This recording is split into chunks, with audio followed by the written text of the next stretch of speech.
دولتی که جدیداً مستقر شده خدا وکیلی ما رومون هم نمیشه بیایم بگیم توی این بزرگواری که میره تو کشورهای خارجی روابط دیپلماتیک برقرار بکنه رئیس جمهورمون هست. اجازه بدید من عرضم تموم بشه. تو در مورد اینکه آقای رئیس جمهور رو روتون نمیشه بگید رئیس جمهور ماست، یعنی که شرمتون میاد بگید ما هم چی رئیس جمهوری. اینو توضیح بدید چرا؟ چون آقای عادل فردوسی پور کجاست؟ آقای رضا رشید پور کجاست؟ آقای علی ضیا کجاست؟ آقای رامبد جوان کجاست؟ آقای مهران مدیری کجاست؟ من از فلاکتی که مردم ما توی ایران دارن میکشن، یک پراید 6,000 دلاری دارن میخرن، با همین پول شما اصلا غرب رو ولش کن، بیا بریم چین به شما ببینم چه ماشینی به شما میدن. خیلی ربط داره. میگم آقا مردم ما زندگی میخوان.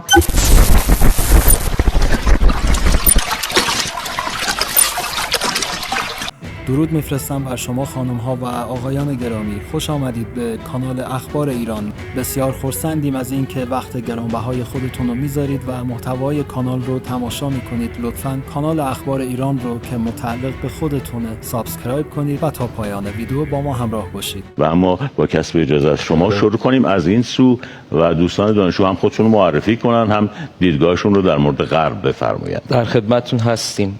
بسم الله الرحمن الرحیم. محمد پویا درودی نژاد هستم، دانشجوی علوم ارتباطات دانشگاه علامه.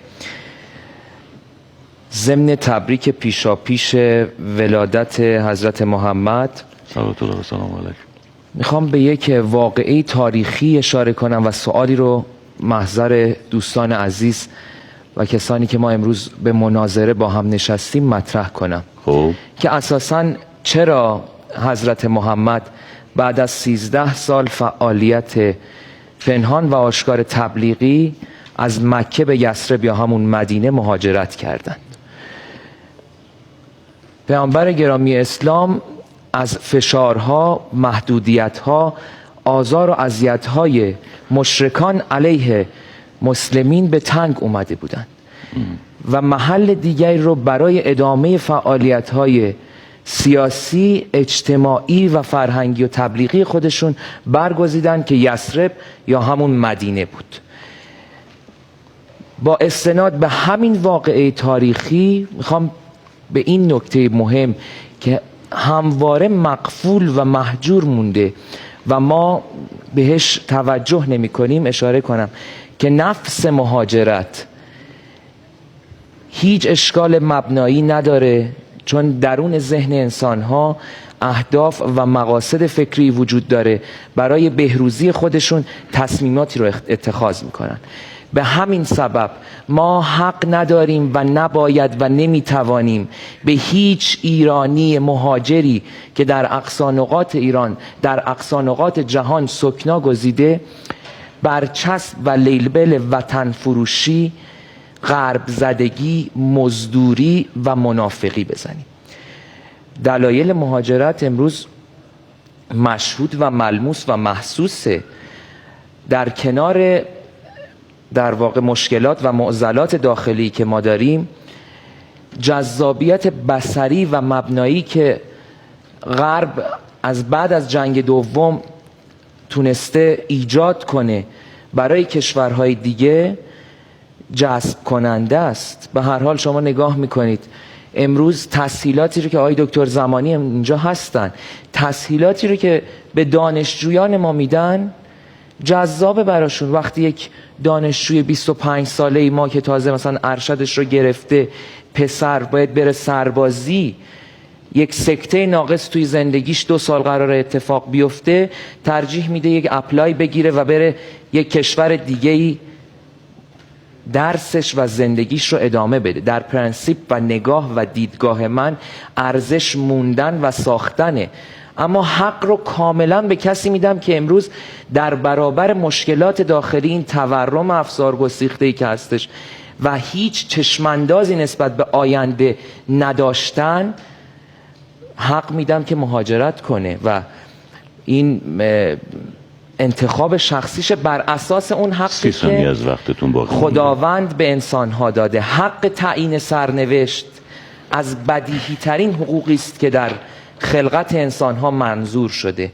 اختیار و انتخاب انسانها در راه و مسیری که برمیگزینند از ابتدایی ترین مسائلی است که در خلقت انسانها دیده شده و نعمتی است که خداوند به انسان عطا کرده. خیلی متشکرم. دو نکته تاکید فرمودند. یکی این که سربازی بعد از کارشناسی ارشد یا هر مقطعی که فقط از باب استحضارتون عرض میکنم که معمولاً یه دوره معافیت تحصیلی وجود دارد تا دانشجوی محترم یا فارغ التحصیل محترم خودش رو تطبیق بده با ادامه مسیر، که چه سربازی باشد که قطعاً خدمت زیر پرچم مقدسه و چه تحصیل باشد که تحصیل هم در میهن ما و هم در ولو به سین به قول معروف آن سوی دنیا باز هم محترم و مقدس. و نکته دیگر فرمودند که هر کس که مهاجرت کرد الزاماً معارض و منافق نیست، که ما هم کاملا موافقیم. منافق و معارض هر کجا که باشد، چه درون کشور و چه بیرون کشور، معارض و منافق است و الزاماً برای رفتار معارضانه یا منافقانه نیاز به عزیمت نیست. خیلی متشکرم. خواهش میکنم بفرمایید. بسم الله الرحمن الرحیم. عرض سلام دارم خدمت بزرگواران حاضر در جلسه و بینندگان محترم. علیرضا حاج امینی هستم، پذیرش دانشجوی ارشد بازاریابی دانشگاه قم از مهر امسال انشالله. من حرف دوستمون رو کامل کنم. ما اصلا در اسلام داریم که زمین گسترده است، تو قرآن اومده اگر جایی دیدید که نمیتونید زندگی کنید، اونجا به گناه میافتید، برای صلاح خودتون مهاجرت کنید. این که اصلا بحثی نیست. اما خب از مغلط و بازی با کلمات بگذریم. بحث ما رو مهاجرت، اصل مهاجرتی که روی اینکه ما الان بحث مثلا روی این مهاجرت پیغمبر اینا نیست. واقعیت ما داریم از عرف صحبت میکنیم. تو عرف صحبت ما از مهاجرت اینه که دل بکنی از کشور، چیزی که تو عرف هست. یه مهاجرت تحصیلیه، میره آدم درس میخونه، علم میاره. این تو اسلام توصیه شده. برای کفار حتی علم رو یاد بگیر. زمانی اینجا هستن دل کندن از مهاجرت. الان مناظره نکنیم، دور بعد حتما وارد مناظره. همین رو عرض میکنم. اینکه یکی حالا میره واسه تحصیل و اصلا نیکوس بره علم یاد بگیره بیاره، یکی شرایطی ایجاب میکنه که تو مهمونای همین برنامه بودن، شرایطی ایجاب میکرده به خاطر خانواده یا هر چیزی برن بیان. اون پس من جداسیتی کسی که میره، اما من بوده مدیر عامل شرکتم استرالیا زندگی میکرده، شرکتش تو ایران و داشته هلدینگش رو مدیریت میکرده، اقتصادش تو ایران بوده، کسب و کارش تو ایران بوده و رفت آمد داشته. بحث ما از مهاجرت، مثلا موضوع من رو اون مهاجرت دلبریدنیه که تقریبا شده میگه افت داره ازش صحبت میکنه، که توی نظرسنجی‌ها بیشترین دلایل رو به مسائل اقتصادی برمیگردونه. من حالا می‌خواستم خیلی کوتاه من راجع به این صحبت کنم. من دو تا دلیل واسه این مهاجرت قائلم. یکیش همین بحث اقتصادی که حالا مطرحه، یکی دیگه که نمیگن اما من از اقتصادی رو مهمتر میدونم. یعنی داستانیه که چون در نظرسنجی‌ها مردم خودشون جواب میدن، شاید به این درست به نظر من پاسخ ندن. اینکه ما هویت جمعیمون رو در ایران از دست دادیم تا حدی. یک جامعه برای اینکه بتونه به جلو حرکت کنه، با هم متحد باشه، به یک هویت جمعی نیاز داره. این هویت میتونه ملی‌گرایی باشه، این هویت میتونه ایدئولوژیک باشه، مسلمانگرایی، شیعه‌گرایی، انقلابیگری، یا مدل‌های مختلف دیگه.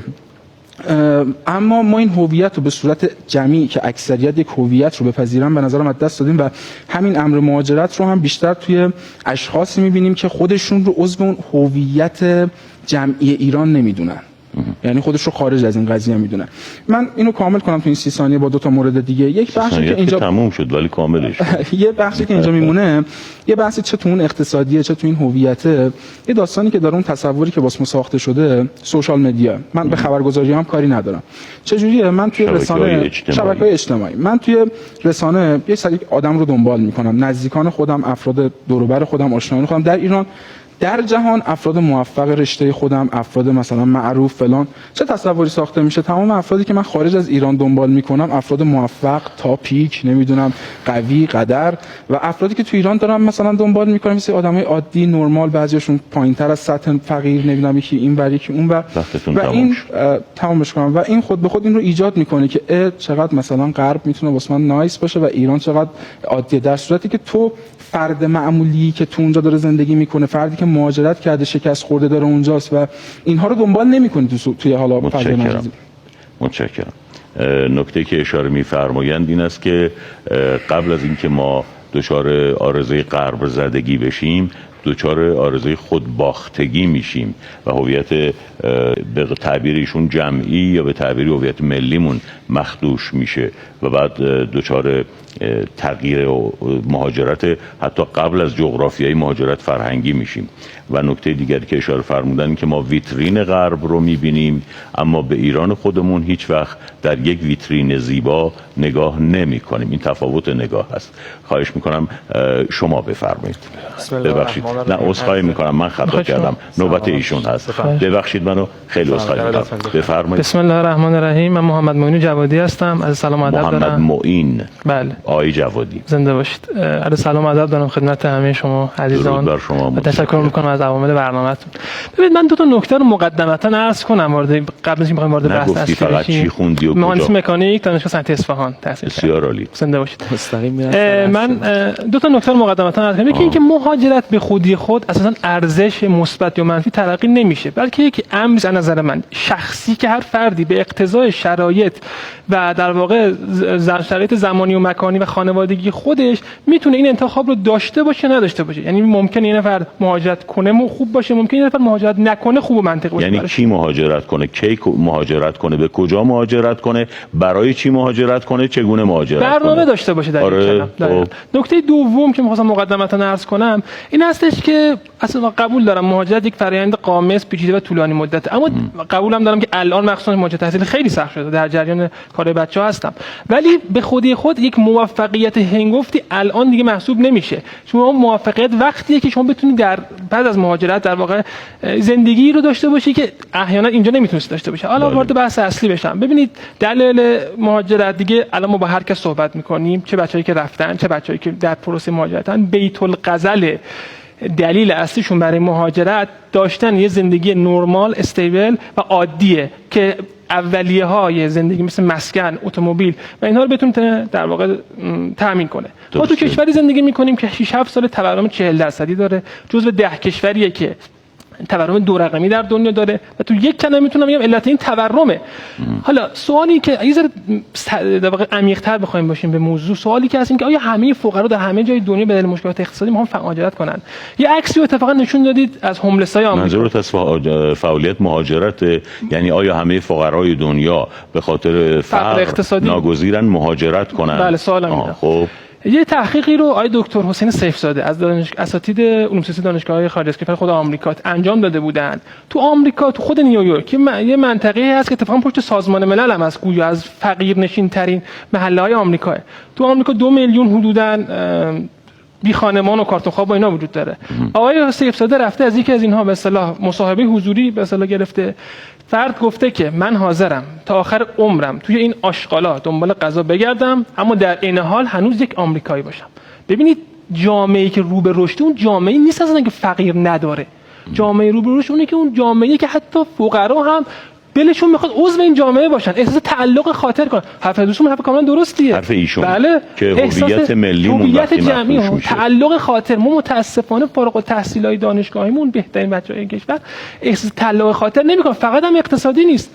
حالا من در ادامه خدمت شما عرض کنم. 10 ثانیه فرصت دارید. خیلی کمه. فقط تیتروار بگم یکی از مهمترین دلایل دیگه ساختار آموزش عالی به شدت فشلی که در ایران وجود داره، به کمیت داره ارزش میده، به مدرک گرایی داره ارزش میده. دانشگاه رو ما با سوپرمارکت خرید و فروش مدرک تحصیلی اشتباه گرفتیم. روک بخوام بگم تو این دانشگاه خیلی چیز بچه‌ها متاسفانه به در بازار کار بخوره یاد نمیدن، در حالی که شما تو غرب اینو تکمیل کنم تو میراث آلبرتا نشون میداد آقای خسروی یک فردی توی یعنی پژوهشکده‌ای داشت کار میکرد، تحقیق میکرد، میگفت من آرزوم بود تو ایران یه همچین پژوهشکده‌ای داشته باشم. متشکرم. ارائه بگردم. هم میخواد همه حرفاشو بزنه و براش مهمه و دلش میسوزه، همینقدر تونتون میگه که وقتش نگذره. ببخشید شرایطمون اینجوریه. خیلی متشکرم از شما. فقط عرض کنم که موضوع ما مهاجرت نیست، ولی چون در مورد غرب که صحبت میکنیم پای مهاجرت هم وسط کشیده میشه و الا موضوع ما مهاجرت نیست، موضوع ما حسن و عیب غرب است. خواهش میکنم. سلامتش. بسم الله الرحمن الرحیم. عرض سلام و ادب و احترام دارم خدمت همه بینندگان عزیز، بزرگوارانی که برنامه رو دنبال میکنن. من همین ابتدای برنامه حالا خودم معرفی نکردم، من مهدی گلستانی هستم، دانشجوی ارشد حقوق عمومی دانشگاه تهران. بله. عرضم خدمت شما که همین ابتدای برنامه بنده تسلیتی میگم به واسطه این حادثه تروریستی که این روزهای قبل توی لبنان اتفاق افتادش و این رو عرض بکنم که هنوز جنبش دانشجویی منتظر بحث انتقام هست و امیدوار هستم که من توی این اتفاقات و توی این بالاخره رفت و برگشت هایی که داره انجام میشه بین جنبش مقاومت و اسرائیل موازنه قدرت رو ما از دست ندیم. خیلی متشکرم به خاطر گوش زدی که فرمودید. سلامت. آرزم خدمت شما که من یه صورتبندی از بحث مهاجرت دارم به مقصد غرب که حالا سعی میکنم اون رو منظم بیان بکنم. به نظر بنده علتهای بحث مهاجرت خیلی ذو ابعاده، یعنی ما با یک سری علتهای خیلی مستقیم و در واقع تکی مواجه نیستیم، رو هم دیگه تاثیر میذارن و اینکه بیایم تک خطی بگیم که مثلا مسئله فقط اقتصاده تقلیل قضیه است و ساده لوحیه، ساده انگاری به اندازه. به نظر بنده بحثا هم عینی میشه هم ذهنی. ما از جهت عینی خب باید بیایم آمار رو بررسی بکنیم ببینیم چقدر مقصد مطلوبیت داره و چه مقدار مبدأ شرایط بده. مبدأ رو میدونیم چون توش هستیم و خیلی متأثر ازش هستیم، هم از فضای رسانه‌اش هم از جو اقتصادیش. منتها در مورد مقصد بعضن میتونه همچین اتفاقی رخ بده که دوستمون فرمودن، بعضن اون برساخت رسانه‌ای که برای مقصد ایجاد میشه که حالا مشخصاً آمریکا، اروپا یک فضای مثلا خوبی برای مهاجرت کردن میتونه غلط بشه. از جهت ذهنی هم که به نظرم حرف جدیدی میتونه باشه و گفتنش خالی از لطف نیستش، این رو عرض میکنم که ما بعضا به بعضی از فاکتورها توی مقوله مهاجرت اهمیت نمیدیم. مثل این موضوع که اصلا خود بحث مهاجرت، خود اتفاق مهاجرت، رفتن از یک کشور دیگه به یک کشور دیگه، خودش به یه اندازه زیادی پوان منفی محسوب میشه. این حس غربته، مثال میزنم حالا خیلی مسئله ذو ابعاد، این حس غربته، از وطن جدا شدن، سختی های توی جای غریب زندگی کردن، این مسئله پوان منفی نه از جهت ارزش گذاری، از جهت موقعیت. هر زمین هستش بالاخره اذیت میکنه فرد مهاجر. ما به اهمیت نمیدیم. حالا بماند ارزش های مثل وطن دوستی، حالا شعار شده این بحث وطن دوستیه، ولی واقعا حرف درستی مثال زدن دوست عزیزم. وطن دوستی کجا رفته؟ یعنی ما وقتی حالا از دانشجویی صحبت میکنیم که بالاخره مسئله اقتصادی متوجهش هم هستیم، همه ما میره خارج از کشور بر نمیگرده، ایشون میگن قابل تخطئه نیست. معلومه که حالا جلوش هم میگیریم. حق به نکته ارزم خدمتتون، حق تعیین سرنوشت به این معنی نیستش که مثلا ما تخطئه نکنیم کسی رو یا بگیم تو اشتباه نمیکنی. حق سلب حق تعیین سرنوشت اونجایی در واقع سلب میشود. بازم خیلی از آره میدونم کمه، اونجایی سلب میشود. شما باید تمرین کنین کم صحبت کنین. آره از خدمتش باید به این نکته توجه بشه. در مورد بحث حالا اروپا، آمریکا، شاخصه های اقتصادیش، اعتراضاتی که توی اونجا شکل میگیره، این که اصلا اونجا چه مقدار مهاجر رو میپذیرن توجه نمیشه. بابا خیلی از در واقع دولت مردای اروپایی و آمریکایی وقتی بیان از این موضع دفاع کنن که ما همین آقای ترامپ از ما مهاجر نمیخوایم، توی انتخابات موفق ترن. اصلا چه میزان اصلا آقا توی اون فضای اروپا و آمریکا زندگی بهتره، چه میزان شما رو میخوان، چه میزان ما رو میخوان. واقعا وقتتون تمام شد. تیتوار من عرض کردم این نکته حالا در مورد شبهه‌ای که دوستان مطرح کردن دارم. مهاجرت پیامبر اصلا موقعیتش غلط بود اساسا، یعنی اصلا به قول شما مهاجرت پیامبر به قصد تبلیغ اون جوونی که از اینجا میره برای رفاه فردی خودش داره میره و از اینجا این مقوله که چه میزان رفاه محقق میشه و چه میزانی اساسا این رفاه کار، این رفتن کار ارزشمندیه، کار ارزشیه. ایشون توضیح دادن که دیگه مهاجرت به ما و مهاجرت فاقد ارزشه. ولی اینه که پیامبر برای رسالتش مهاجرت میکنه. یه موضوع این که دیگری برای سوال پرسیدن مشخصا که چرا پس پیامبر مهاجرت قابل مقایسه نیست. بله مهاجرت در همه حالات، اگر گوش میکردید کاملا توضیح دادم. من توضیح ندید، سوالم پرسید اگه اشتباه نکنم. خیلی خوب، من ناچارم گفتگو رو خاتمه بدم. ببخشید و حالا دوستانم در اتاق فرمان به من بگن که آیا میان برنامه میخواید پخش بکنید یا ما گفتگو رو با آقای دکتر زمان آبادی ادامه بدیم؟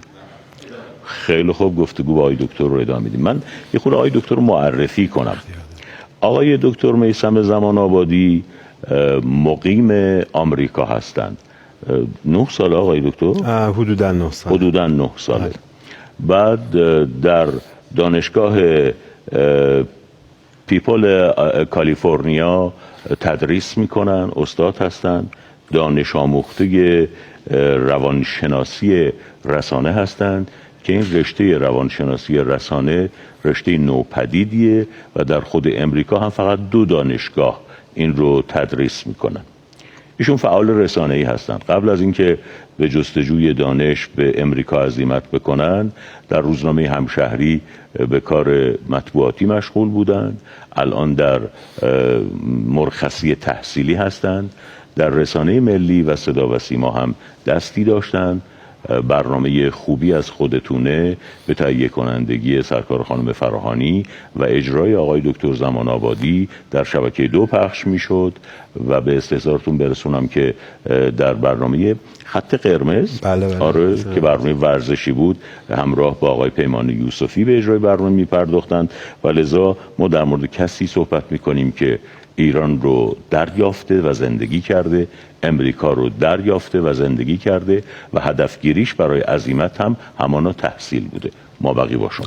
ممنونم. من خیلی غافلگیر شدم از جزئیات دقیقی که شما اختیار دارید. بزرگوارید. جزئیات انتظاری البته نمیرفت. اختیار دارید. فدای شما. عرضم به خدمت شما که خیلی ممنون دوستان. من واقعا استفاده کردم، نظرات مختلف و فکر میکنم دور دوم خیلی داغی رو در پیش داشته باشیم. خب من مشخصا خیلی دوست دارم که متمرکز بر مهاجرت تحصیلی، به خاطر اینکه تو تقسیم بندی های مهاجرت یه چیزی حدود 14 زیر مجموعه وجود داره از انواع مهاجرت اقتصادی، اقلیمی، ناشی از جنگ، ناشی از ازدواج، تولد، در واقع مهاجرت اجباری یا در واقع اقامت اجباری و متعدد. اما به نظر میرسه مفیدترین نوع مهاجرت برای کشور مهاجر فرست، نه فقط در مورد ایران، در مورد همه کشورهایی که مهاجر فرست هستن داریم صحبت میکنیم، مهاجرت تحصیلیه، به این معنا که نیرو انسانیشون رو میفرستن، یه دانشی رو کسب میکنه و نکته اینجاست آیا برمیگرده یا بر نمیگرده. و اینجا در واقع من فکر میکنم که ما مناقشه بزرگی رو داریم. من چند تا آمار رو عرض بکنم بر اساس پیمایش‌هایی هستش که رصدخانه مهاجرت ایران این رو منتشر کرده که ما تصمیم به عدم بازگشت مهاجرین که برای تحصیل رفتن در سال 1396 10% بوده. یعنی 10% از کسایی که برای تحصیل میرفتن میگفتن ما تصمیمی به بازگشت نداریم و ترجیح میدیم در کشوری که داریم میریم بمونیم. این عدد تو سال 1401 به 62% رسیده. این بر اساس یک پیمایش رسمیه. یه نظرسنجی گالوپ انجام داده، مرکز نظرسنجی سرشناس در واقع معروفی هستش که در امریکا مستقر هست، از مصاحبه با 64,000 مهاجر نسل اول بالای 15 سال که اینها از 160 کشور دنیا هم هستن و سوال میشه که شما بعد از رسیدن به اون اهدافتون تو مهاجرتی مشخصا اهداف تحصیلی در اولویتش در صدر اون فهرست قرار داره، تا چه میزان مایل به بازگشت به وطن هستین؟ عدد میانگین 7 برابر دانشجویان ایرانیه. یعنی 7%، اگر 7% فرض بکنیم اونا میگن مایلیم برگردیم، این تو ایرانیان 1%. تو همین پیمایشی که گالوپ انجام داده. تو این نکته اضافه بکنم آقای دکتر، عذرخواهی میکنم. این ارزش گذاری نمیکنه قضیه رو. نه من الان نکتهشو میگم. این فعلا در واقع اطلاعات خام بود.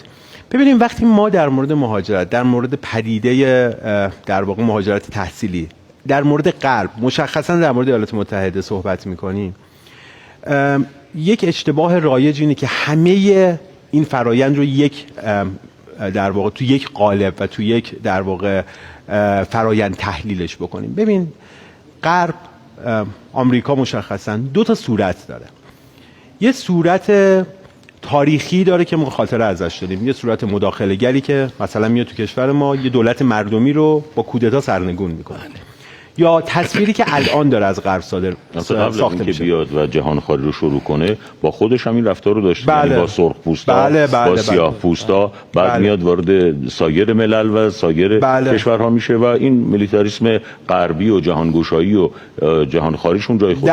دقیقاً این چیزی هستش که هیچ شک و تردیدی در موردش نیست، شواهد تاریخی وجود داره. همین الانش هم در خصوص نوع سیاستگذاری هایی که توی مشخصا خاورمیانه اونها دارن و اتفاقاتی که تو غزه داره میفته، میبینیم چه حجمی از نقد در واقع حتی در داخل آمریکا تو در واقع محفل‌های روشنفکری و دانشجویی نسبت به سیاست‌های در واقع خارجی در واقع اون ادمنستریشن آقای بایدن داره وارد میشه.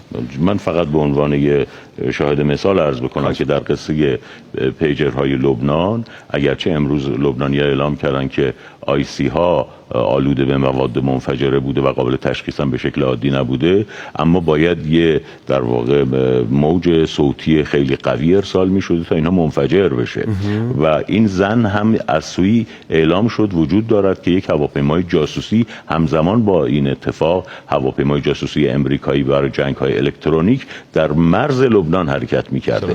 لذا امریکایی‌ها خیلی بدنام‌تر از این حرف‌ها هستن. اصلا ببین این بخش قابل مناقشه نیست. اصلا هیچ بحثی در موردش وجود نداره. من به شما عرض بکنم آقای خسروی، تو موضوعاتی مثلا موضوع غزه، من نظراتی رو از فعالین دانشگاهی یا رسانه‌ای یا حتی رسانه‌های مستقل تو آمریکا دیدم که نمونهشو تو ایران ندیدم.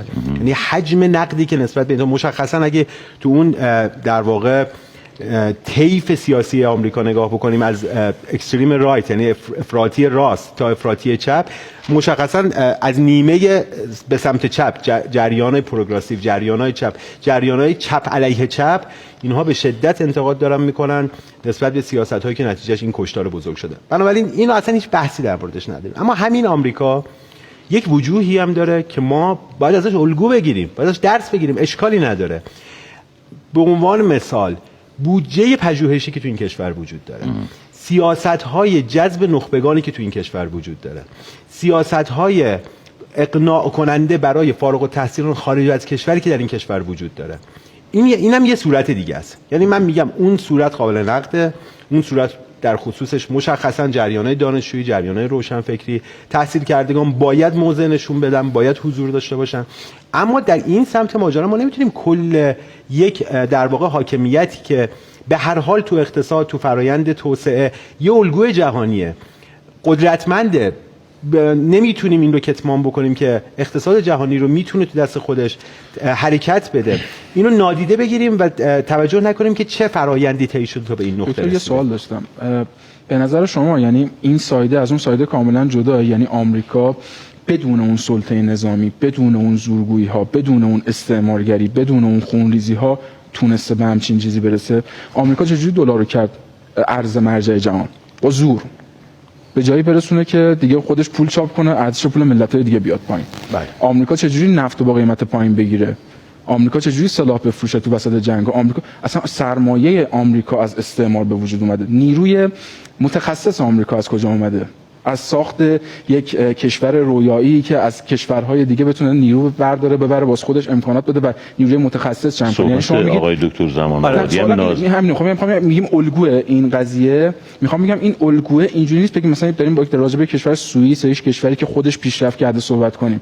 این الگو کاملا الگوییه که از طریق زور، ظلم و استعمار اجازه ندادید عرض بکنم که صحبت آقای دکتر زمان آبادی هم ناظر بر همین است که به رغم وجود این فرصت ها، این بودجه، این توانی که اونجا فراهم شده، این سازمان و نظام تاراج نخبگان است. آنچنان که انرژی و توان اقتصادی سایر ملل رو به تاراج میبره، نخبگان ملل رو هم به تاراج میبره. حالا من یه مقدار میخوام اینو نرمترش بکنم، شاید واژه میگه اینطوری نگفتم. آره نه من اتفاقا نگفتم. اون که نگفتم هیچ، اما تاراجم میخوام در واقع روش بحث بکنم، چون من واقعا اعتقاد به این ندارم. ببین اولویت وقتی توی کشور، ما از زاویه یه رقیب داریم نگاه میکنیم، اما من میگم وقتی شما سایت تغییر بدین، تو اون جامعه حضور داشته باشین، به هر حال اونا دارن میگن ما اولویتمون توسعه است. تو این اولویت توسعه انواع کارا رو کردیم، کارهای خوبم داشتیم، کارهای بدم داشتیم.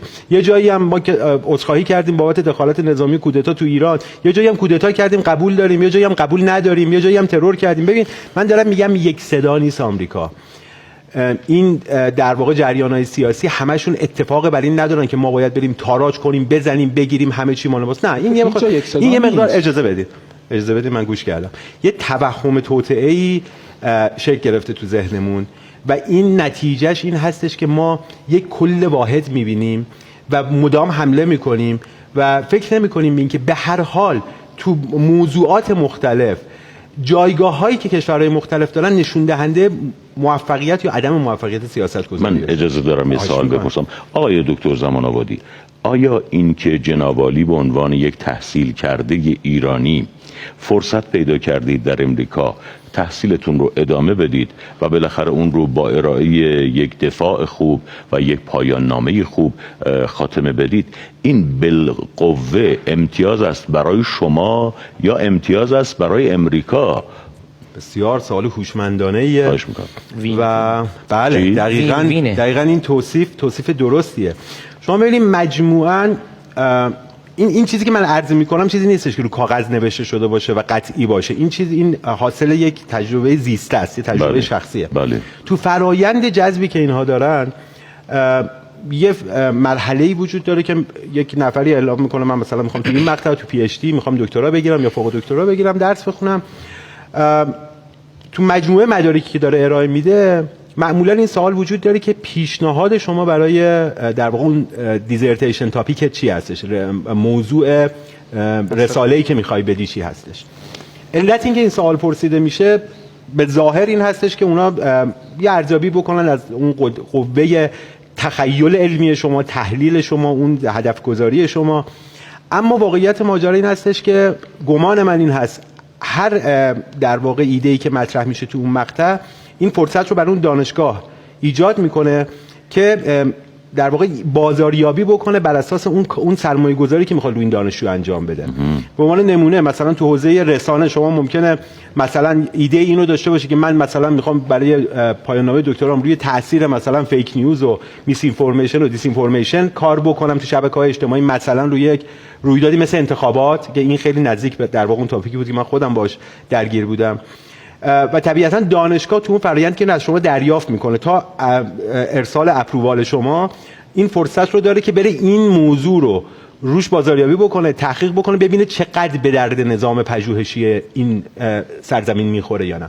یه در واقع به محض اینکه شما موضوعی رو مطرح میکنی و این تایید میشه به عنوان یک دقیقه از وقت شما موضوع پایانی در واقع یه دوره تحصیلات تکمیلی تو مقطع دکترا، این وارد یک کمیته میشه که این کمیته نماینده هایی رو داره از یک مجموعه پژوهشی که در نهایت هدفشون این هست سرمایه گذاری که این دانشگاه داره، فاندی که داره میده به اون دانشجو، خروجی رو داشته باشه که یک گپی رو، یه چاله‌ای رو توی در واقع اون فرآیند پژوهش محور در واقع سیستم آموزشی این کشور اصلاح بکنه. من نهایتا یعنی شما این رو یه بازی برد بله حتما هم برای اون دانشجو این در واقع یه نمادی از اون پرسونال برندینگی هستش که برای خودش داره میسازه، توی دانشگاه معتبر داره درس می‌خونه. من دیروز یکی از این دوستان بود از انگلیس با من تماس گرفت، تصویری هم صحبت کرد، گفتش که خلاص من 10 روز اومدم اپلای هم کردم، دانشگاه خوبی هم اپلای کرده بود. میگفت نهایتا اینجا دارم به من میگن تو که انقدر داری وقت میذاری و سرمایه گذاری میکنی، حالا احتمال داره دوستانشون هم بیننده این برنامه باشن و خانواده‌شون، باید بری آمریکا، هیچ چاره‌ای نداری. اگر فکر میکنی که میخوای تحصیل بکنی و این رنج دوری از خانواده و فشار اقتصادی و همه رو داری تحمل میکنی، اون نظام آموزشی تو رو تأمین میکنه. اما من باز میخوام اینو عرض بکنم، این مقدمه بحث بود. اصل بحث من اونجایی هستش که چرا ما چند برابر کشورهای دیگه فارغ التحصیلانمون دوست ندارن برگردن دوباره به کشور. خیلی متشکرم. یه سوال خیلی جدی به خاطر میاد که میتونید شما هم در موردش اظهار نظر بفرمایید که آنچنان که امریکایی ها تورهای امنیتی پهن میکنند و بالاخره شهروندان سایر ملل رو به سمت خودشون جذب میکنن با کارکردهای مختلف، آیا این یک تور علمی است که پهن شده و توی این اقیانوس جهانی اون رو میاندازن و از لنگ کفش توش در میاد تا ماهی قزلالا، ولی اون چیزی رو که امریکایی کسب میکنن و نگه میدارن ماهی‌های قزل‌آلایی است که ملیت‌های مختلف دارند اما قطعاً روی اجاق امریکایی‌ها کباب میشن. حالا خواهش میکنم در این باره اگر مخالفید یا موافقید اظهار نظر کنید. این آقای خسروی، من حالا کسب ریزی میکنم بقیه رفقا، من ارزم اصلا ما قبل این مرحله هستش حالا چی میزان تور پهن شده، بیا دقیق شیم سر یک مسئله. من تصورم این هستش، ارزم کردم تو در واقع صحبتی قبل‌تر داشتم، اساسا این هزینه فایده، من حرف یه خطی مینه، اصلا به طور وقتی مناظره است و هر کس میخواد وارد صحبت بشه. اگر نگاه بکنیم ما به مقوله مهاجرت، مشخصا مهاجرت به غرب، این براینده کفه منفی بودنش بیشتر میچربه. معلومه که مسئله اقتصادی هست، معلومه که هزار تا مسئله توی داخل هست. همین حالا من یه سفره دلی هم باز بکنم، این دولتی که جدیداً مستقر شده، خدا وکیلی ما رومون هم نمیشه بیایم بگیم توی این بزرگواری که میره تو کشورهای خارجی روابط دیپلماتیک برقرار بکنه رئیس جمهورمون هستش. من رو سریع هم بگم، ما یه بازی توی جنبش دانشجو می‌ماریم، مسئله تخصصی رو مطرح می‌کردیم، بحث مسکن، بحث نمیدونم حقوق کارگر در شورای عالی کار و فلان. نقدتون به رئیس جمهور بفرمایید، اضافه گویی نداره. دارم اضافه گویی نیست، کاملا نقد. شما اگه گوش بکنید تأمل بکنید کاملا نقد. الان شما ثبت کردید. آرزم خدمت شما که الان واقعا اگه جوون ایرانی، من حق میدم به شما به هر جوون ایرانی که از این باب بیاد فکر بکنه که الان تو این کشور خودمون الان کاربرهای عرب زبان رئیس جمهور ما رو یه میزانی مسخره کردن سر اینکه گفته ما با آمریکا برادری. من همین تریبون هر میزانی صدام میره، هر میزانی صدام برداره از همه ملت‌هایی که از آمریکا. خواهش کنم خارج از موضوع صحبت نکنید. چون بحث مهمه، بفرمایید، ولی حتما بفرمایید که چه دلیلی دارید برای اینکه ما هم مجبور میشیم وارد این مبحث بشیم. یک خارج از موضوع صحبت نکنید، دو در مورد اجازه بدید من عرضم تموم بشه، دو در مورد اینکه آقای رئیس جمهور رو روتون نمیشه بگید رئیس جمهور ما، یعنی اینکه شرمتون میاد بگید ما همچی رئیس جمهوری. اینو توضیح بدید چرا؟ چون حداقل به 16 میلیون آدمی که بهشون رأی دادن برمیخوره. نه من مستدل دارم صحبت میکنم، توضیح هم میگم. برادران میفرمان که ما با آمریکا برادریم. من عذرخواهی همینجا می‌خواستم این نکته رو بیان بکنم، یه عذرخواهی از تمام ملت‌های عرب زبان، هر کسی که واقعا از آمریکا شما قبل از صحبت آقای رئیس جمهور عرض نمی‌کنید، میایید منقطع و تفکیک شده میایید برداشت شخصی خودتون از صحبت ایشون میگید. قبلش هم بگید چه جوری اجازه فرمایید صحبت تمام شه. چند دقیقه شما صحبت کردید ما سکوت کردیم. دیگه میفهمید روتون نمیشه. اتفاقا ما خیلی من به عنوان کسی که به آقای دکتر پزشکیان رأی دادم افتخارم می‌کنم. اجازه فرمایید صحبت تمام بشه. برای بحث دبیرستان من خواهش می‌کنم این بحث آقای عزیز شما اگر به حرف من توجه نکنید ناچارم خواهش کنم میکروفونتون رو قطع کنم. آقای گلستانی خواهش میکنم توجه بفرمایید که این موضوع بحث ما نیست. در موضوع مهاجرت متناسب با شرح مزایای غرب و یا معایب غرب صحبت کنیم. البته شما صحبت کردید.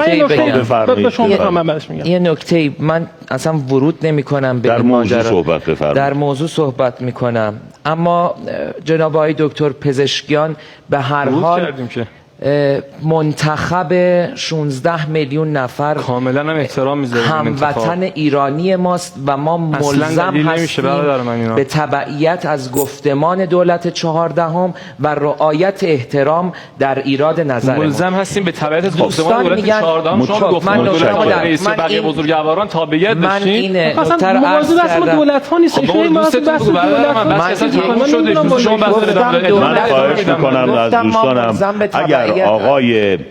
اگر آقای گلستانی باز هم حاشیه پردازی کردن خواهش میکنم میکروفونشون رو ببندید.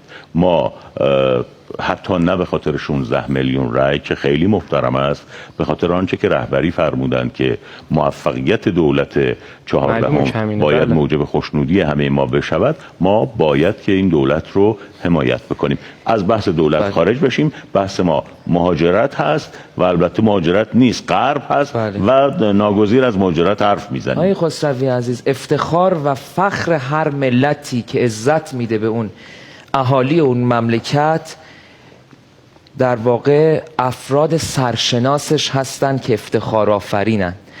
دوستان میگن چطور شما وطن پرست هستید، چطور مملکتتون رو دوست دارید ولی مهاجرت میکنید؟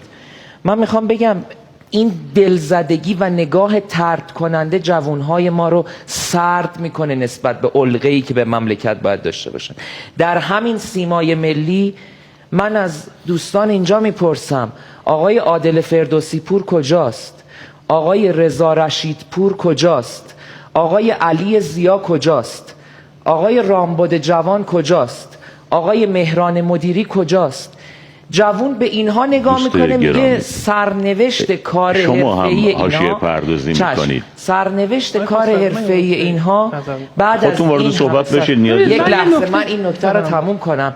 سرنوشت حرفه‌ای و کار حرفه‌ای اینها بعد از این همه سال فعالیت رسمی اینطور کنار گذاشته شده. خیلی متشکرم. بعد چطور جوان امید داشته باشه و بمونه و فکر مهاجرت به سرش نزنه؟ ولی جالبه بدونید که آقای علی ضیا، آقای علی درستکار، آقای عادل فردوسی پور، عرض کنم خدمت شما و دیگر دوستان، آقای مهران مدیری، آقای رامبد جوان، هیچ کدوم یکیشون جلای وطن نکردن و الزاما به این معنا نیست که عهدی بسته شده که پیوسته باید در رسانه ملی باشند، اما حتما حضورشون مغتنمه و اما این غیاب موجب این نشده که دلزده عزیمت کنند، هستند و حضور دارن. بفرمایید. عذرخواهی می‌کنم. بفرمایید. در مورد بحث حالا آفرین. یه بحثی که دوستان می‌فرمودن در ساخت رسانه‌ای بود. این نکته مهمیه.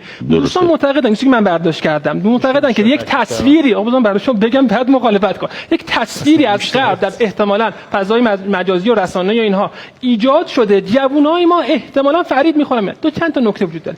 یکی این که ما چون نتونستیم تصویر رو بسازیم، ما چون نتونستیم یک تصویر ایدئال از جامعه خودمون ایجاد کنیم که جوون ما با هویت ملی، مذهبی، اسلامی خودش پابند ایران عزیز باشه. نکته دوم اینه که اینم که میگن آقا اینستاگرام و نمیدونم فضای مجازی و یوتیوب و اینا باعث شده که جوونای ما هوایی بشن برام. این به نظر من ضمن احترام به دوستان ارزشی نداره، به خاطر اینکه تو همون سوشال مدیا و اینستاگرام اینا شما به دقت کنید ارزش‌های مذهبی، ارزش‌های اسلامی رو به رشد، رو به گسترشه. همین ترکیه بغل دست خودمون بالغ بر 200 کانال ماهواره‌ای داره، مجلاتش از لحاظ حالا جنسی و اینها به غایت خط قرمزی اصلا نمیتونم ورود کنم، اما شما ببینید پدیده به نام حجاب واقعا اونجا مسئله است، رو به گسترشه. چرا ما توی مملکتی زندگی می‌کنیم آقای دکتر زمان آبادی عزیز که سران عالیه کشور توییتر دارن، توییتر تو ایران فیلتره و این رو جوون نمیتونه حذف کنه. احسنت. این رو جوون نمیتونه باهاش کنار بیاد که چرا وقت سران قوه از رؤسای یا با نماینده مجلس از سوشال مدیا فضای مجازی استفاده میکنن، تو ایران باید با محدودیت روبرو بشن. من فقط از شما یه سوال بپرسم. به خاطر همین دلایلی که فرمودید الزاماً باید جوان ایرانی عزیمت کنه، نمیگم مهاجرت کنه، عزیمت کنه؟ من که اول صحبتام گفتم مهاجرت اصلا یه پدیده نیست که شما حکم کلی بدید. جوان ایرانی میفهمن کفه منفی از نظر خود ایشون ممکنه باشه، ارزش گذاری ها از جوری شخصی نیست، اصلا ارزش گذاری ها مختلفه، اصلا نمیشه حکم کلی داد. من یه نکته یه سوال بپرسم. نکته اول این که حالا من 5-6 سال تو فضای دانشجویی، حالا تو فضای کدوم همیش مثلا کلا کارو مطالبه گری و دعوا با مسئولین و مطالبه و فلان بکشیم و این حرفا بوده. این مایی که باید کشور رو درست کنیم، من جوون الان با این وضعیت روبروام، نمیدونم ساخته نشده، هویت ملیم از بین رفته فلان، من این وسط چیکار میتونم کنم؟ من سوالم رو اینجاست تا شخصی بخوام نگاه کنم شاید راحت ترین کاری باشه که بردارم برم. من میخوام بگم یه بعد دیگه داره که خود ما باید اینو درست کنیم، یعنی از یه جهت مخاطب این حرف که این وضعیت اینجوریه خود ما. من یه سوال دیگه دارم راجع به وین وینی که شما گفتید. شما دو تا چقدر خوب حرف میزنید. سلامتش. راجع به بردی که ایشون گفتن، آقای روحانی هم خیلی علاقه داشتن به خوب حرف نمیزنین، ولی اینا خیلی با هم به تفاهم میرسن. من راجع به برد یه صحبتی دارم، این که آره واسه دانشجو ایرانی برده، واسه کسی که اونجا رفته برده، واسه آمریکا هم برده. من این سوال دارم آقای دکتر، من به شما اگه 10 میلیارد بدم بگم که اون آقا رو بزن بکش، گیرت هم نمیندازیم، کاریت هم نداریم، حالا با اون 10 میلیارد برو نصفش هم کار خیر کن، بعداً عذرخواهی هم کن. نه، 10 میلیارد به شما من میدم، یه بمب اتمی میاد دو تا شهر رو میزنه، بمب اتم چند هزار نفر شریکیم. یه موقع مردم آمریکایی اونجا به دنیا اومدیم، بله خودمون مبارزه هم میکنیم با اون حاکمیت، من نمیگم حاکمیت آمریکایی دست کوتاه من نیست، به قول خود شما چقدر مبارزه، ولی ما داریم از یک حاکمیتی صحبت میکنیم که جنایاتش امروز دنیا رو داره اصلا بیدار میکنه، یعنی دیگه هیچ کس اینو نمیتونه. بعد ما میگیم که آره حالا اون ساید جنایاتش جدا، ساید استعمارگریش جدا. خب برادر من شما میری اونجا به درصدی که به اقتصاد اون کشور، به سیاست اون کشور، به پیشرفت اون کشور کمک میکنی، به همون درصد داری با ایران دشمنی میکنی. به همون درصد. یک نکته من بگم یه لحظه، من شما غرب رو مثال میزنید، من از فلاکتی که مردم ما توی ایران دارن میکشن، یک پراید 6,000 دلاری دارن میخرن، با همین پول شما اصلا غرب رو ولش کن، بیا بریم چین به شما ببینم چه ماشینی به شما میدن. خیلی ربط داره. میگم آقا مردم ما زندگی میخوان، مردم ما زندگی میخوان، شما هیچ حرفی راجع به این مسئله نمیزنید، هیچ حرفی راجع به این مسئله نمیزنید و نگاهتون صرفاً نقد سیاست گذاریایی که در غرب وجود داره. بیایید شما سر این مسئله با هم توافق کنیم که مردم ما زندگی میخوان و حق زندگی عادی و نرمال دارن، بعد من میام پشت دست شما با هم میام پشت گوش کنیم. من یه نکته بگم، یه نکته فرمایشتون مهمه. خیلی وقت ساکت هستن. معذرت کردم از این واقعا که صحبت دوستان گوش بدم.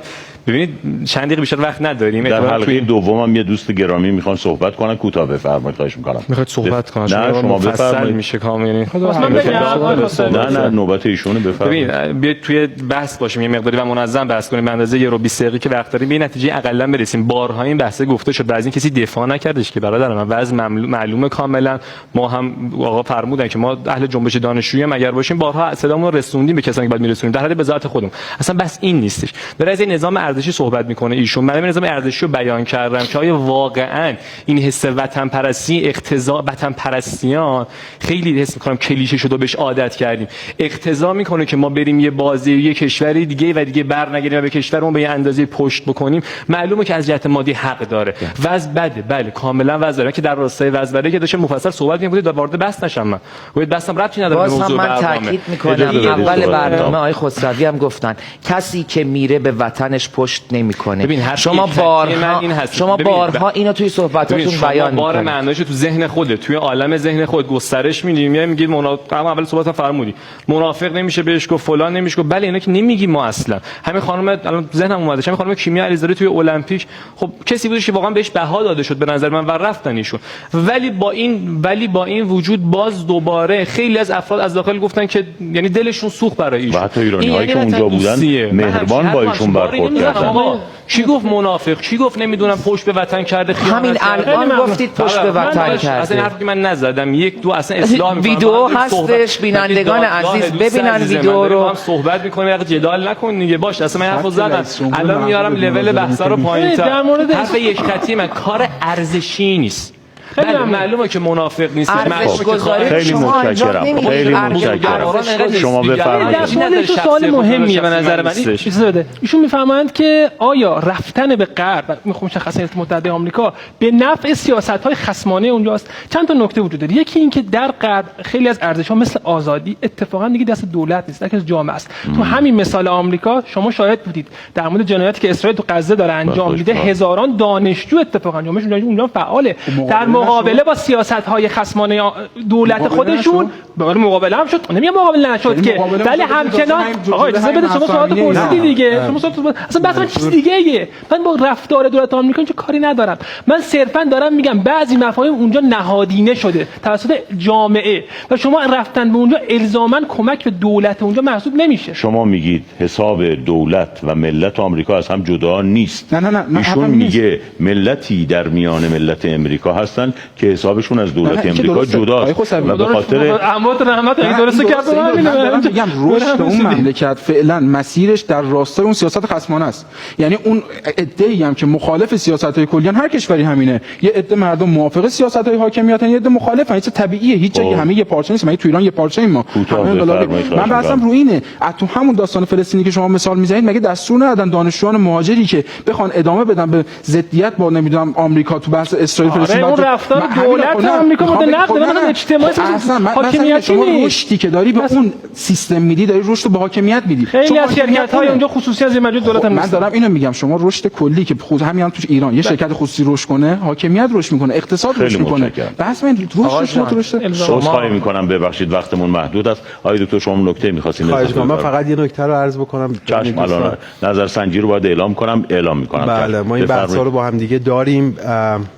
دغدغه‌های مشترک هم با هم دیگه داریم، اما صورت مسئله رو فراموش نکنیم.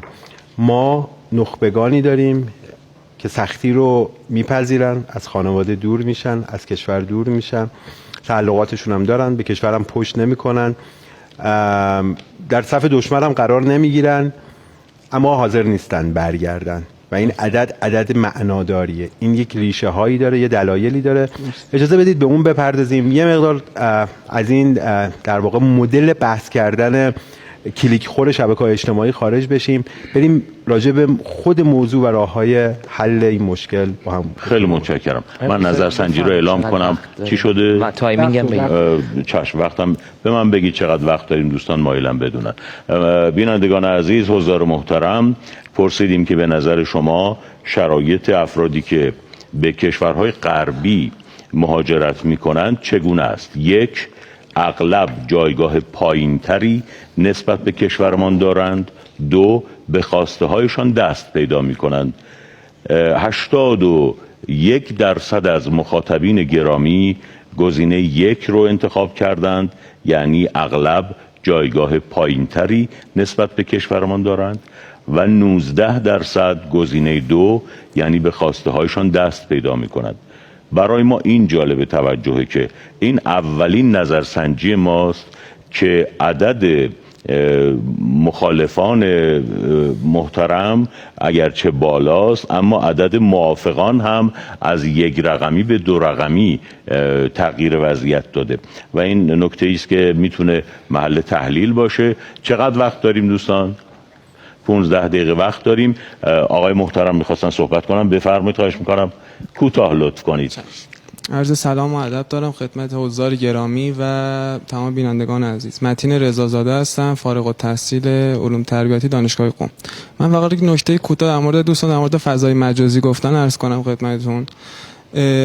چون برنامه هفته پیشم شما عرض کردین که مصداقی صحبت بکنیم خیلی بهتر شاید باشه. من جوان وقتی الان وارد همون شبکه‌های شما عرض کردین، اینستاگرام یا توییتر هر چی وارد میشم، چی میبینم تو نگاه اول؟ تو نگاه اول میبینم که عزیزانی که حالا اون طرف هستن ویدیو گرفتن، میگن با $N یا همون واحد پول اون طرف میتونید بیاید، شما میتونید خونه بگیرید، میتونید ماشین بگیرید، میتونید فلان بگیرید و در میگن چی؟ میگن درآمدی که داشته باشید میتونید اونجا با همچین شغلی با همین درآمد میتونید راحت به اینا برسید. آیا هم چیزی درسته واقعا؟ نه. و در مقابلش میخوام بگم چرا شما میگید اهمیت نداره؟ چون شاید دانشگاه نمیدونم، قطعا بودید خودتون دانشگاه قدم بزنید، از دانشجو بپرسی، همه میگن آقا نگاه کن فلانی گفته که اونجا این حرکت رو انجام بدید میتونی راحت زندگی بکنی، خونه لاکچری، ماشین لاکچری و اینجور مسائل. اما چرا در مقابلش ما خودمون برنامه‌ای داریم، شبکه 2 سیما پاورقی یه قسمتی داره به اسم باغ اروپا، چرا اونم داده شبکه اجتماعی همون اینستاگرام که شما عرض کردین هست، چرا اون به اندازه ویدیوهایی که عرض می‌کردم الان ویو نمیخوره اون برنامه باغ اروپا؟ چرا؟ پس تو زمین ضعیفیم. و جوون امروز ما وقتتون تموم شد. نکته هست خاتمش بدین. جوون امروز ما من میگم خیلی خیلی بیشتر از اون چیزی که شاید شما فکرشو بکنید تحت تاثیره. یعنی قطعا شما یه دوری بزنید از بچه‌ها، چون من بودم هم دبیر انجمن علمی. خیلی متشکرم، ممنونم. دوست گرامیمونم مایلن صحبت کن، قبل از شما وقت گرفتن استفاده می‌کنم، بفرمایید کوتاه لطف کنید. سلام بر شما بینندگان عزیز و عوامل برنامه. مجتبی طهماسبی هستم، فارغ التحصیل رشته حقوق در مقطع کارشناسی و همچنین فعال دانشجویی و پژوهشگر حوزه روابط بین‌الملل. ببینید به نظر من بحثی که اینجا انجام شد، حالا یه مقداریش که کلا تو حاشیه بود، یعنی کاملا اون چیزی که بینندگان عزیز انتظار داشتن شاید برآورده نشد. ولی بخوایم مبنایی به حوزه مهاجرت نگاه کنیم، کسی منکر این نیست که هیچ جا مهاجرتی صورت نگیره. قطعا مهاجرت همه جای دنیا اتفاق میفته و این که به نظر من اینجا ما صورت مسئله رو پاک میکنیم. چرا داره این مهاجرت صورت میگیره برای ما مهمه. یعنی شما بیاین عللش رو بررسی کنین. چه میشود که آمار مهاجرت میره بالا، در کنارش آمار مهاجرت نخبگان هم همینطور میره بالا و آمار مهاجرت نخبگان که بره بالا چه صدماتی بر اون کشور داره. یعنی ما اگه بخوایم این رو به 2 صورت بررسی کنیم، کمبود سرمایه انسانی به صورت متخصص در کشور و همچنین ضرر مالی اقتصادی که این بر ما داره. مثلا در بحث مهاجرت نخبگان پزشکی ما الان با افرادی مواجه هستیم که از حالا کمبود تخصص نمیشه گفت، ولی خب افرادی هم که از اینجا رفتن خیلی میتونستن به ما کمک کنن، هزینه شده برای اینا. یا از لحاظ اقتصادی بخوام یه مسئله رو خدمت شما بگم، بر اساس آماری که برآوردهای اقتصادی که هستش، سالانه $50 میلیارد برای ما ضرر اقتصادی داره مهاجرت. این 2 برابر در حقیقت ارزش صادرات نفت ایرانه که سال 99 برای ما در حقیقت کمتر از $20 میلیارد سرمایه ایجاد کرد. وقتتون رو خواهی می‌کنم. زنده باشید. ممنون از وقتی میکروفون رو به دوست گرامی دیگه بدید که ایشون هم مایلن صحبت کنن و چون وقتمون کمه دیگه از حلقه‌های دوم سوم کسی نمیتونه صحبت کنه، چون آقای دکتر باید حرفاشون رو به نتیجه برسونن. بفرمایید. سلام، به نام خدا عرض سلام دارم. استرس دارم. اولین میکروفون رو بالاتر بگیرید لطفا. نمیدونم بعد چی بگم. اول اینکه حقیقتا حس می‌کنم قبل‌ترم گفتن به همکاران یه مشکلی که صندلیه دارم، از دقایق اول واقعا پام خواب رفت و عذابی بود. لذا گفتم تو تریبون زنده بگم اگر که میشه ارتفاع و نشیمن رینگ دوم رو بهتر بکنم. متشکرم. ممنون میشه. مورد دیگه سپهر جوان هستم، دبیر کل انجمن اسلامی دانشجویان دانشگاه صنعتی اصفهان. یه موردی که حالا حقیقتا 1 دقیقه و نیم حقیقتا زمان کافی نیست برای صحبت کردن. فکر می‌کنم یه تیکه هایی من فقط اشاره بکنم. اون دوست عزیزم آقای خسروی، نمیدونم اسمشون، گلستانی هستم، آقای مهدی گلستانی، دانشجوی ارشد حقوق عمومی دانشگاه تهران. کافی درست گفتم؟ آقای گلستانی خیلی فکر کنم اهل برچسب زدن هستن کلا. خب الان خودتون برچسب زدید. احسنت. حالا کلا کار ندارم، کلا بحث اینه که توی بحث منطقی که می‌خوایم بکنیم برچسب نزنیم. مثلا در مورد این گفتن که جنبش دانشجویی، خب جنبش دانشجویی منظور اگه بسیج دانشجویی، خب جنبش دانشجویی هست. نه جنبش دانشجویی میتونه کلیه تشکل‌ها معنی پیدا کنه. دوستان حلقه دوم لطفاً وارد مناظره نشید، فقط دیدگاهتون رو بازگو کنید. مورد رو کوتاه بگم. و اینکه چه میدونم غرب بد است، غرب فلان است، شما بعد بگید غرب فلان کارهای بد رو کرده. این یه سوگیری شناختیه که ما بگیم که غرب بد است و بعد با اون دیگه ما بگیم برچسب بزنیم که نباید رفت. نمیدونم آیه دکتر پزشکیان گفته آمریکا برادر است، نباید میگفته. نمیدونم شما در حد خودتون بگید که آمریکا فلان کارا رو کرده، نباید مهاجرت کرد به این خاطر. خیلی متشکرم. نکته دیگری اضافه می‌کنین؟ ممنونم. من یک دقیقه صحبت کوتاه داشتم. همه حرفاتون نه نمیتونیم بیام خدمتتون چون وقت نیست متاسفانه. واسه شما هم وقت نیست. یه دقیقه آقا یه دقیقه هم یه دقیقه نیست. الان میام شما میام که حرف دکتر درست. من اول اصلا صحبت هم همین بود که علل این مهاجرت چیه. یعنی سعی کردم بالا بزنم خودم دو تا علل بگم و برطرف کردن این یه بخشش کردن اساتید مثل شما و شاگردانی مثل ما، یعنی خودمون باید اینو درست کنیم. اما عرضم به خدمتتون که راجع به حالا از ذهنم رفت بگم. باشه بفرمایید. دوستان از هویت فرهنگی اجتماعی حرف میزنن. هویت ایرانی اسلامی ما با در واقع رسیدن سن و میانگین سال خرید خانه به 70 سال در تهران محقق نمیشه وقتی کار خانوار ما به اجاره خانه‌های اشتراکی رسیده. ما در این شرایط وقتی نمیایم سر این موضوع بحث کنیم که باغچه مملکت خودمون رو بیل بزنیم که ما چه معضلاتی داریم در این مملکت، صرفاً میریم یخه جوامع غربی رو میگیریم که شما یه تحصیلاتی دارید به جوامع جان. یک میتینگ نده، دو اینکه نقد وضعیت داخلی نیست، سه اینکه در مورد غرب صحبت. من میگم علت نکته بگم چون بحث مهمیه. ببینید من در مورد بحث این که جوونا میخوان برن، دوستمون صحبت میکنه از فضای مجازی و اینا، احتمالاً پیجایی که فالو میکنن تجدید نظری توش میکنن، اون بعدیش هم هست دقیقاً که حالت واقع بینانه داره. کسی که داره میره اینو عمدتاً طبقه متوسطن، تحصیل کرده دانشگاهی خوبن، آدمای باهوشن، اینقدر سطح پایین نیستن که به قولش با $1 نشون دادن فکر کنه اونجا یه در واقع سبزی دارن بهش نشون بدن که مثلا متفهم میشه بیاد اونجا. اصلا این بحث من کامل قبول ندارم. جوونایی که رفتن اونجا، جوونایی که رفتن اونجا باهوشن، جوونایی کردن با یه پیج که اینستاگرام گول نمیخورن.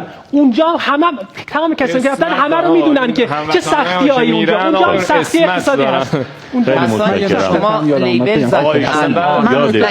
یادش اومد دیگه وقتش رو داد یک حرفی زدن، گفتن کسانی که میرن پس آیکیو پایینی دارن. من چه حرفی زدم؟ از این پیج ها من کسانی که نیازی به دفاع مردم میبینن. دقیقاً برعکس. آقا راجع به وضع داخلی، آقا حالا که دیگه دولت از شماست، اگه پایه ما که دولت قبلی هم مطالبه کردیم بعد این برنامه بیاد بریم تک تک مشکلات داخلی با هم پیگیری کنیم. دولت ایرانه یعنی چی دولت ما و شما؟ بذارید بسازیم بریم جلو. چرا این نگاه رو شما ترویج می‌کنید؟ متاسفم وقت تموم شد. خیلی متشکرم. من فقط وقتی که در مورد مهاجرت خانوادی تماشاگران ارجمند که در حلقه های دوم و سوم هستند با ذکر این نکته تمام می‌کنیم که بخشی از به نام رفاه و آسایش و تأمین اجتماعی که میباید در ایران این 40 و چند ساله تأمین میشد، نخست به واسطه جنگ 8 ساله و سپس به واسطه تحریم های امریکایی به ما تحمیل شده است. گرچه خود تحریمی و سوء مدیریت هم از جمله نکاتی است که نباید از یاد برد. سپاسگزارم و خدا نگهدار.